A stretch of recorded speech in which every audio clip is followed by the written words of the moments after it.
Che, ¿alguna vez te imaginaste una ciudad fantasma en la vida real? Una ciudad completamente evacuada de la noche a la mañana, abandonada para siempre. Uf, da escalofríos solo pensar. Bueno, prepárate porque en esta Deep Dive vamos a adentrarnos en la historia del accidente de Chernóbil.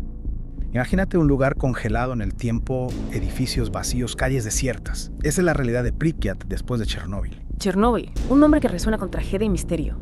Y usar la Wikipedia en español nos da una perspectiva interesante, ¿no? A veces lo que buscamos está más cerca de lo que pensamos. Totalmente. A veces la información más completa está al alcance de la mano. Pero bueno, empecemos por el principio.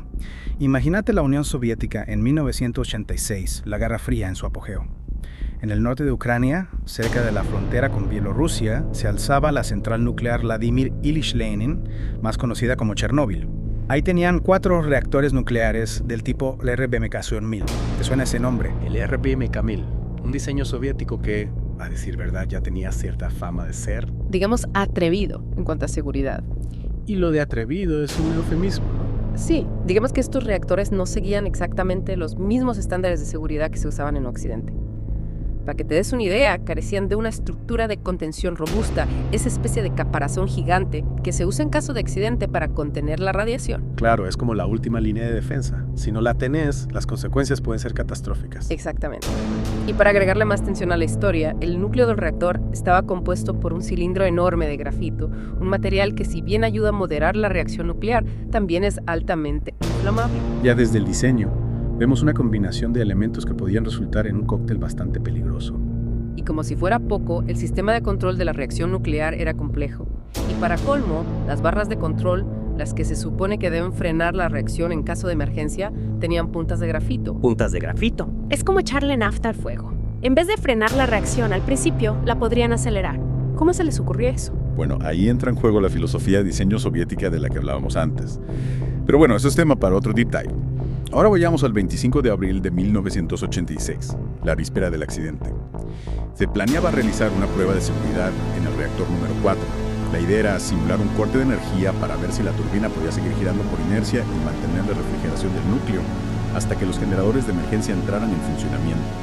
¿Te parece una prueba lógica? No.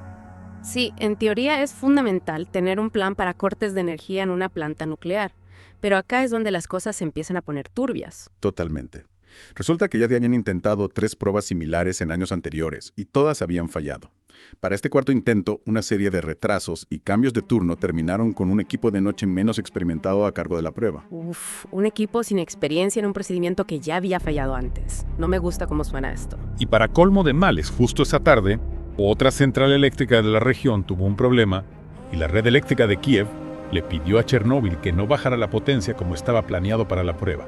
Imagínate la presión que deben haber sentido los operadores. Presión por mantener la producción eléctrica y al mismo tiempo llevar a cabo una prueba compleja y riesgosa. Una situación complicada, sin duda. Y la tensión iba en aumento. Para cuando finalmente pudieron retomar la reducción de potencia, ya era tarde. El equipo de día se había ido, el de noche estaba por entrar y el reactor se estaba comportando de manera extraña. ¿Extraña en qué sentido? ¿Qué estaba pasando? Bueno, la potencia se les fue al piso mucho más bajo de lo que necesitaban para la prueba. Y encima, el reactor empezó a sufrir lo que se conoce como envenenamiento por xenón. Ah, el xenón. Un dolor de cabeza para los operadores de reactores RBMK. Es un gas que se produce durante la fisión nuclear y que absorbe neutrones, lo que frena la reacción. Exactamente. Para compensar la baja potencia del xenón, los operadores terminaron violando varios protocolos de seguridad. Desactivaron sistemas automáticos de control, retiraron casi todas las barras de control manualmente. El reactor estaba en un estado extremadamente instable. Jugando con fuego, literalmente. Y encima, con un reactor que no estaba preparado para manejar una situación así. Recordemos que no tenía una estructura de contención adecuada. Exacto. Y entonces, a la 1:23 de la madrugada del 26 de abril, comienza el experimento. Cortan el vapor a las turbinas, arrancan los generadores diésel y de repente todo se va al demonio. ¿Qué pasó? Contame. Bueno, parece que la combinación de la baja potencia, el exceso de refrigerante en el núcleo y la inserción demasiado rápida de las barras de control con esas puntas de grafito que te mencioné, generaron una reacción en cadena descontrolada. Las puntas de grafito, claro, en vez de frenar la reacción, la aceleraron aún más. Y sin una contención adecuada. Exactamente. Se produjo un pico de potencia descomunal. El núcleo se sobrecalentó, se formó una nube de hidrógeno y ¡boom!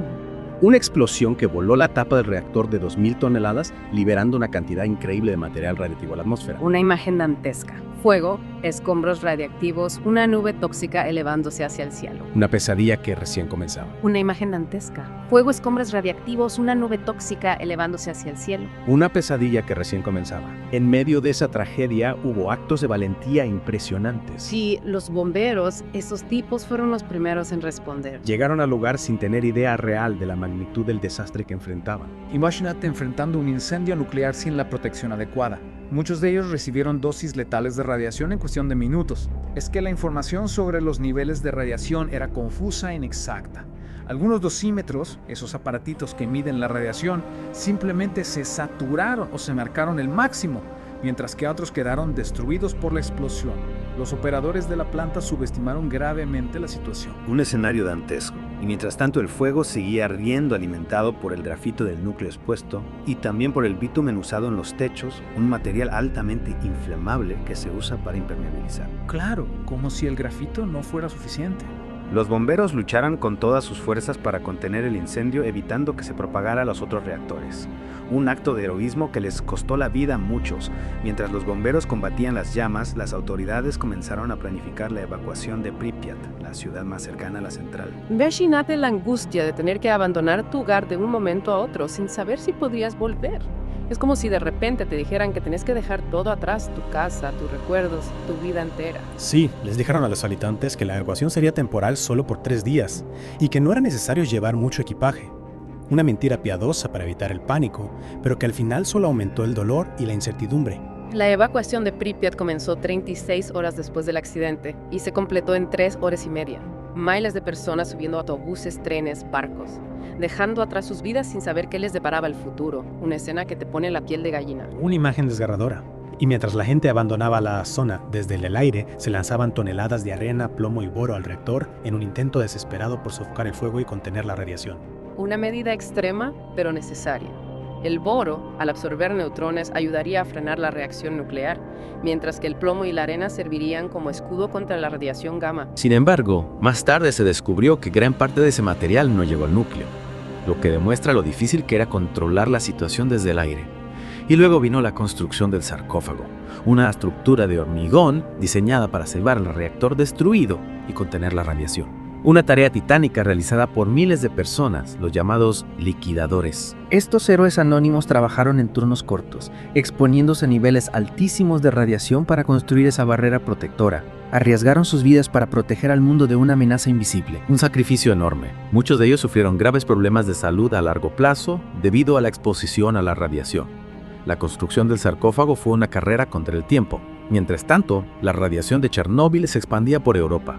Primero se detectaron niveles inusuales en Suecia, luego en Finlandia y Alemania. El mundo empezaba a darse cuenta de la magnitud del desastre. La Unión Soviética en un principio intentó minimizar la gravedad del accidente, pero la evidencia era irrefutable. La nube radiactiva no respetaba fronteras. El accidente de Chernóbil tuvo consecuencias devastadoras. Miles de personas evacuadas, un área enorme contaminada y un impacto a largo plazo en la salud de miles más.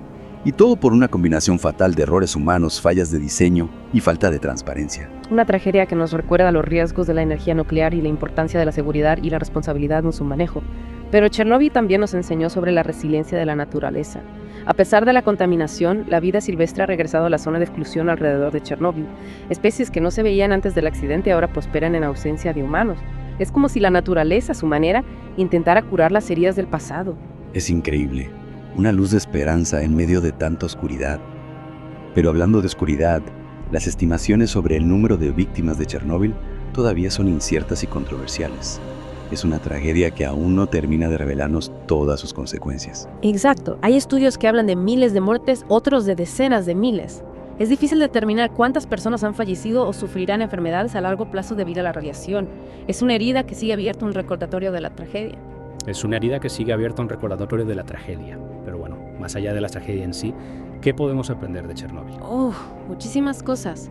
Chernóbil se ha convertido en un símbolo de los peligros de la energía nuclear. Una tragedia que nos dejó una profunda huella y que sigue generando debate. Pero más allá del miedo, Chernóbil también nos dejó importantes lecciones. Una de ellas es la importancia de la transparencia. ¿Te referís a la forma en que la Unión Soviética intentó ocultar la magnitud del accidente al principio? Exactamente. Esa falta de transparencia empeoró las cosas, generó desconfianza y dificultó la respuesta internacional al desastre. Esconder la información solo aumenta el miedo y la incertidumbre. Claro, la radiación no se puede ocultar. Y la verdad siempre sale a la luz, aunque sea tarde. ¿Qué otras lecciones podemos aprender de Chernóbil? Bueno, otra lección clave es la necesidad de diseños de reactores más seguros. El RBM-1000, con sus fallas de diseño, demostró ser un modelo vulnerable a horrores humanos y a una reacción en cadena descontrolada. Es que, como vimos, no tenía una estructura de contención adecuada, y el sistema de control era demasiado complejo. Pareciera que se priorizó la producción de energía por encima de la seguridad. Una combinación peligrosa que lamentablemente se repitió en otros accidentes nucleares, como el de Fukushima en Japón. Chernóbil y Fukushima nos enseñan que la historia puede repetirse si no se toman medidas para mejorar la seguridad. Hablando de aprender de los errores, ¿crees que la industria nuclear ha tomado en serio las lecciones de Chernóbil? Bueno, la tecnología nuclear ha avanzado mucho desde entonces. Hay diseños de reactores más modernos que incorporan sistemas de seguridad pasivos, que no dependen de la intervención humana para evitar un accidente. ¿Y qué hay de la cultura de seguridad en la industria nuclear? ¿Ha cambiado algo desde Chernóbil? Creo que ha habido una mayor conciencia de la importancia de la seguridad y la transparencia en la industria nuclear. Organismos internacionales, como el Organismo Internacional de Energía Atómica, o IAEA, han establecido normas de seguridad más estrictas y promueven la cooperación internacional en materia de seguridad nuclear. Es bueno saber que se están tomando medidas para evitar que una tragedia como Chernóbil vuelva a suceder. Pero ¿qué hay de Chernóbil hoy en día? ¿Cómo está la situación? La zona de exclusión alrededor de la central sigue vigente. Es un área de 30 kilómetros a la redonda donde la vida humana está restringida debido a la contaminación radiactiva. Un recordatorio constante del accidente. Un paisaje fantasmal con edificios abandonados, calles desiertas y la presencia invisible de la radiación. Pero, como mencionamos antes, la naturaleza ha demostrado ser resiliente.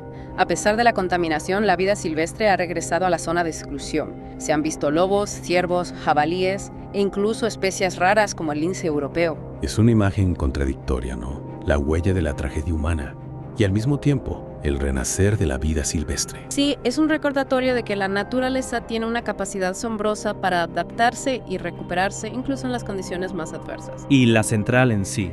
¿Qué pasó con ella? Bueno, después del accidente, los otros 3 reactores de Chernóbil siguieron funcionando durante varios años. Recién en el año 2000 se cerró definitivamente la central. Ah, o sea que siguió funcionando un buen tiempo después del accidente. Sí, y el reactor número 4, el que explotó, fue sellado con el sarcófago que construyeron en los años 80. Pero esa estructura se deterioró con el tiempo, por lo que en 2016 se inauguró una nueva estructura de contención más moderna y segura. Es un arco gigante de acero que cubre por completo el antiguo sarcófago y el reactor destruido. Una obra de ingeniería impresionante. Pero imagino que el desmantelamiento del reactor y la gestión de los residuos radiactivos serán un desafío enorme que llevará muchos años. Sin duda. Chernóbil es una herida que tardará mucho en cicatrizar. Un recordatorio de los peligros de la energía nuclear, pero también de la capacidad humana para enfrentar los desafíos y aprender de los errores. Che, esta Deep Dive nos ha llevado a través de una historia llena de tragedia, heroísmo y también de esperanza. Hemos visto cómo la falta de transparencia y las fallas de diseño pueden llevar a consecuencias devastadoras, pero también cómo la valentía humana y la resiliencia de la naturaleza pueden surgir incluso en las circunstancias más difíciles. Chernóbil nos recuerda que la tecnología, por poderosa que sea, debe manejarse con responsabilidad y respeto, y que la búsqueda de la seguridad y la transparencia debe ser una prioridad absoluta. Es una lección que debemos tener presente no solo en el ámbito de la energía nuclear, sino en todos los aspectos de nuestra vida. Bueno, espero que esta Deep Dive te haya dejado pensando sobre el legado de Chernóbil y lo que significa para nuestro futuro. Hasta la próxima.